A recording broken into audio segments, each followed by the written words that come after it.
Today, we're diving into a really powerful psychological technique. It's all about doing something that, let's be honest, feels almost impossible sometimes. Permanently changing a bad habit by literally rewiring how your brain sees the future. So let's start with a question I think we've all asked ourselves at some point. Why is it so ridiculously hard to break a bad habit? Even when you really want to, you just find yourself stuck in that same old loop. Well, the first thing you need to know is, it's not just you. This isn't some kind of personal failing. It's actually all about neuroscience. See, our brains are hardwired for instant gratification. That delicious cookie right now just feels so much more real than some abstract goal of being healthier weeks or months from now. And this wiring is incredibly powerful. In fact, in brains with certain conditions, like ADHD, scans have shown there can be a physical disconnect in the very part that's supposed to be looking ahead at long-term outcomes. It kind of traps the brain's focus on the now, which makes thinking about the future really, really tough. Okay, so that's the problem, right? Our brain lives in the present. But what if you could kind of hijack that system? What if you could make the future feel just as real, just as immediate as that reward you want right now? And that's exactly where this technique comes in. It's a guided visualization called a fork in the road. It actually comes from hypnotherapy, but really, it's just about taking a journey deep inside your own mind. So at its core, the fork in the road technique gets you to mentally walk down two different timelines. The first path shows you in vivid detail what happens if you just change nothing. And the second path shows you the amazing future that's possible if you do. The whole thing breaks down into four pretty clear steps. You start at that fork, and first, you head down the dark path, the path of no change. Then you come back and travel the path of positive change. And finally, you're back in the present, ready to make a choice, but now you're armed with all this new feeling and information. Now, the journey always starts on the more difficult road, the path of no change. And this is where the real rewiring starts to happen. This slide just lays it out so perfectly. The path of no change is imagined as dark, gloomy, tough to walk. On the other hand, the path of change is sunny, bright, and easy.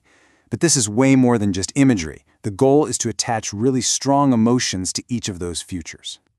And during this mental journey, you don't just think about the future, you go there. You're guided to jump forward in time, 1 year, then 5 years, even 10 years down the road, so you can really experience the consequences as they pile up. So here's the absolute key. The entire point of walking down this dark path is to create a powerful negative emotional connection, what they call a pain sensation, with that bad habit.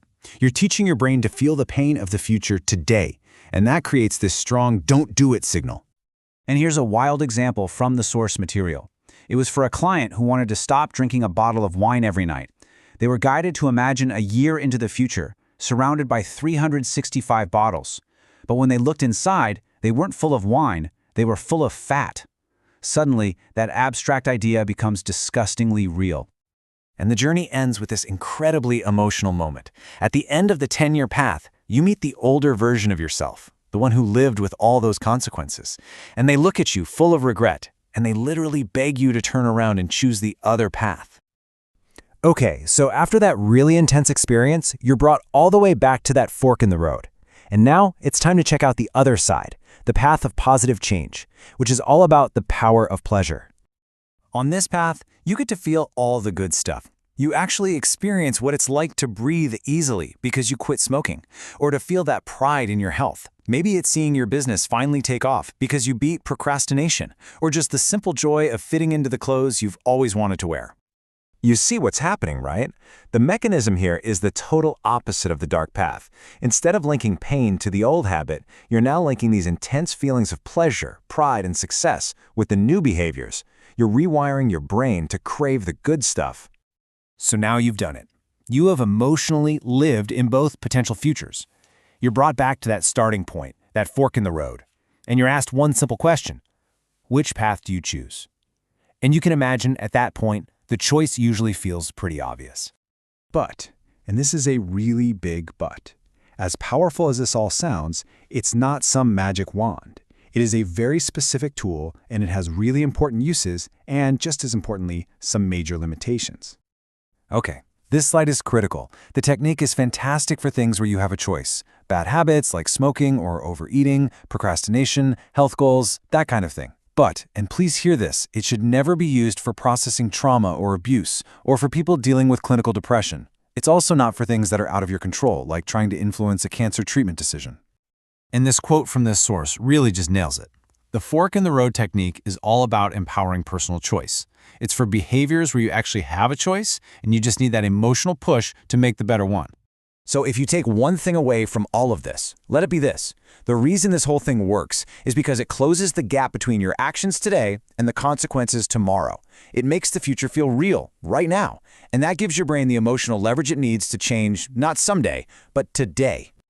And that leaves us with one last thought to take with you. You don't need a hypnotist to ask yourself this question. If the version of you from 10 years in the future could show up right now, what one piece of advice would they be begging you to follow?